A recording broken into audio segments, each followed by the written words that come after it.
This is one of the handiest tools that you can own, but it's also the easiest to mess up with. So I've taken 30 years of real job site experience and boiled it down to 5 simple tips to help you master the circular saw. Now, this is one of the most misunderstood things about the skill saw.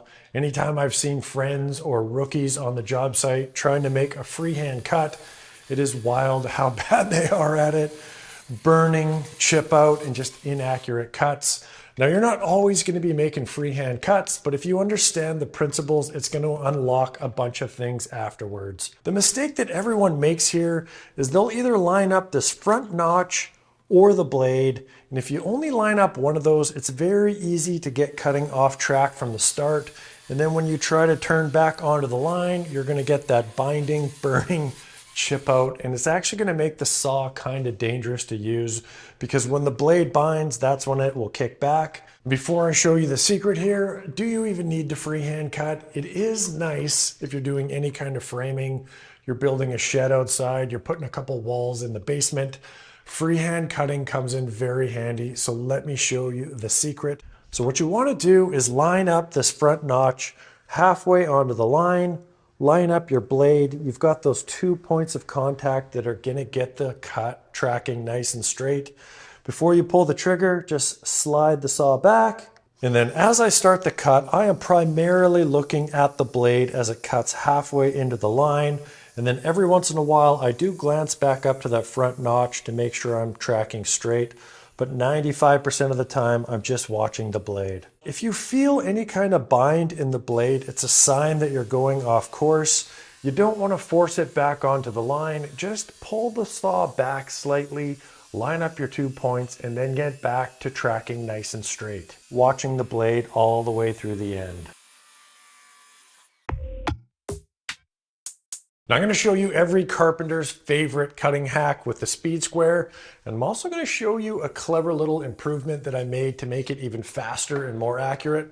But first, let's look at the #1 mistake that you will see every single rookie make when they first come onto the construction site, and that is cutting in between 2 fixed points of support. Once you start making that cut, your board's going to start pushing down. You're going to bind the saw blade. If you're using an 18 volt, it's not a big deal. Once the saw starts binding, it's just going to stop and you can't make the cut. But if you're using a corded saw, that thing is dangerous. It's going to kick back.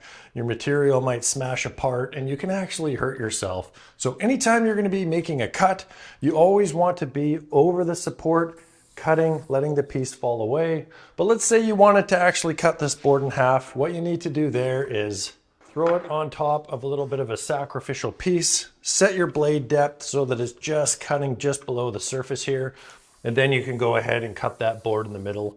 But let's get to the speed square hack here. Now, every carpenter knows this one. Put on your safety equipment at all times. Take your speed square, get the right blade depth here, and now you want to just push this over to the blade is on the line, and now that's a super quick way to get dead square cuts, especially for like a fascia board where you can't afford any kind of freehand wobble. But let me show you the crafty little jig that you can make to make it even quicker and more accurate. And that is one of these little units here. The secret to these things here is you can line up this edge here right with the cutting mark, because the way you make these is you run them a little bit wild and then you make that initial cut, and it always is going to line up right with where the blade contacts the wood. And now with that little thumb hole and the extra little piece on the end for support, this thing is really easy to grip onto. The other little hack is just putting a little Dynaflex 230 on that leg that sits on the wood. That makes it extra grippy, and it actually ends up being considerably easier to grip and hold in place and make perfect cuts every time. Now, plywood is my favorite material to build things out of by far, but it can be very difficult to cut. A lot of people have trouble with it. They think that a track saw is going to be the answer. But you can see, even with a nice track saw and a 48 tooth festool blade, you're still getting some chip out on that top side. Let me show you how to get the most pristine, clean cuts with a circular saw. Now, the secret to plywood cross-cutting is blade depth. You can see with full blade depth here, you're just getting crazy, crazy chopstick tear out. And that's because of the blade angle. With the blade all the way down, it's coming out at a 90 degree at the top here, and it's just shattering all of those wood fibers. If you set the right blade depth, have a look over here, you can see that the 40 tooth at the right depth is actually giving you a pretty nice clean cut. You're getting a little bit of tear out, similar to the offside of the track saw. It's not bad. Now, if you just need a nice clean cut on one side, you can score the cut with a knife before you get into it. I really don't like this method because you still have the chip out on the offcut, and it's kind of dangerous actually to score this. If you could have like a 48-inch piece, you're trying to score that all the way along, that's a great way to cut off your fingertip. And you can also cut off line very easily. Let me show you what I've been doing for the last 15 years, and that's using blue painter's tape. You can use different colors. They all kind of work about the same, but the blue Scotch 3M is the best. I will link it in the description along with any of the other tools that you may have seen in this video and are interested in. You can check them out down there. Put the tape onto your cut line. And now this is the key. You want to take your roll and then go over top of the tape, roll it down, pressing as hard as you possibly can, and get that tape glued right down into the wood fibers. Now, whenever you're cross-cutting plywood, you always have to use a straight edge because any kind of wandering will chip out the wood like crazy. And then when you make the cut, just go a little bit slower than you normally do. That'll give you an extra 5% of cleanness. Peel that tape back and you can see there is not a fiber out of place here. And then the other thing is, if you only need one good side, you can always cut your material upside down, because you can see on the bottom here, no matter what blade you're using, what depth you have the saw set to, all of the cuts are clean from the bottom. And that's just because of the blade is it's pounding up. So this is the top edge here, and it's just breaking the fibers off. But from the bottom, all these fibers here are just getting sheared off nice and clean. So if you only need one good side, just cut things upside down and skip the tape altogether. Now, most circular saws have one of these little slots with a screw on the top that tightens down, and that is for the optional ripping guide. Now, this is handy anytime you're working on a project and you need to turn a 2x4 into a 2x2. You pop that into the saw. But the problem with these guides is they're not very long, and it's hard to get this thing tracking straight, and it's very easy to start wandering once you get into the cut. So let me show you a quick little upgrade that I do to all of my guides here. And if your saw didn't come with one of these guides, you can always order one online for like 10 bucks. So to make this more accurate, you need a block of wood somewhere between 6 and 7 inches long. This is just some 2x4 cut to about 3/4 of an inch wide.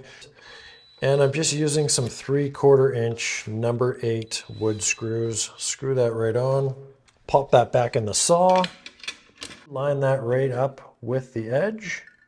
Now you can go ahead and make a very accurate 2x2. And you can see as I make that cut, it's super easy to just keep this thing nice and tight and parallel all the way along. Without that guide on there, you're going to be tipping and wandering a little bit.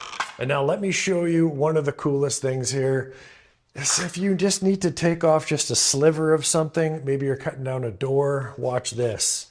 Because you have this little zero clearance piece on the bottom here, you can actually loosen this up, put that right next to the blade, tighten her back down.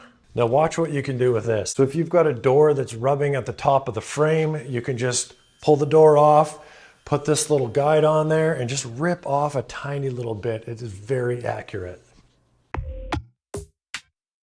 Now let me show you how to conquer one of the most difficult things with circular saws, and that's breaking down 4x8 sheets of plywood.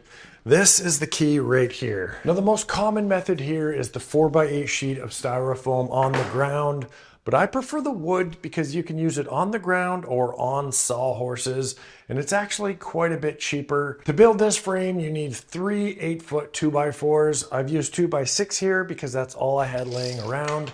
You need to make it at least 6 feet long and 3 feet wide. That way you're going to be able to support the 4x8 sheet. Now the reason why you want to screw this together and make a frame as opposed to just laying the 2x4s down is you get a lot better support here and your board is not going to flex nearly as much when you get into the middle of that cut. To attach these pieces, I ended up using my pocket hole jig just because I don't get to use it much and it's actually pretty fun. But if you don't have a pocket hole jig, just take some 2.5-inch screws, come right to the edge here, about 1.5 inches back, start the screw, back it out, get it on the angle, and you can attach the pieces that way. And then the nice thing is for storage, you can just back the screws up and then stack the wood over into the side, or you can build something else. Now let me show you the keys to actually making a furniture grade crosscut here. Now I'm gonna cut a 30-inch piece, so I'm gonna make my mark at 30 inches here. Mark off the cut side. The next thing here is I'm going to mark my saw offset. Now I've just cut a block that is 3 9/16, and that is from the edge of the blade to the edge of the saw base plate. You need a nice sharp pencil here to get accurate marks. Mark off the other side.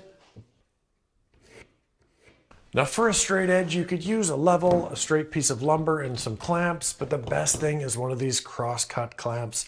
I will link one of these in the description. If you're gonna be doing a bunch of this is the way to go. I'm just gonna have a check and make sure that our straight edge is in the right spot, and it looks great. Now if you only need a clean cut on one side, cut your board upside down, but for both sides, we're gonna go back to the blue painter's tape.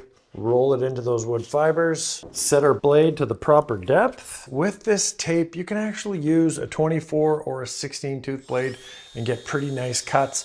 We'll make this one here with the 24 tooth and I'll show you how nice it turns out. And now as you're reaching across, you can put out your offhand and you just want to make sure that you're keeping that base blade of the saw tight to your straight edge. And don't worry about rushing through the cut, just take your time.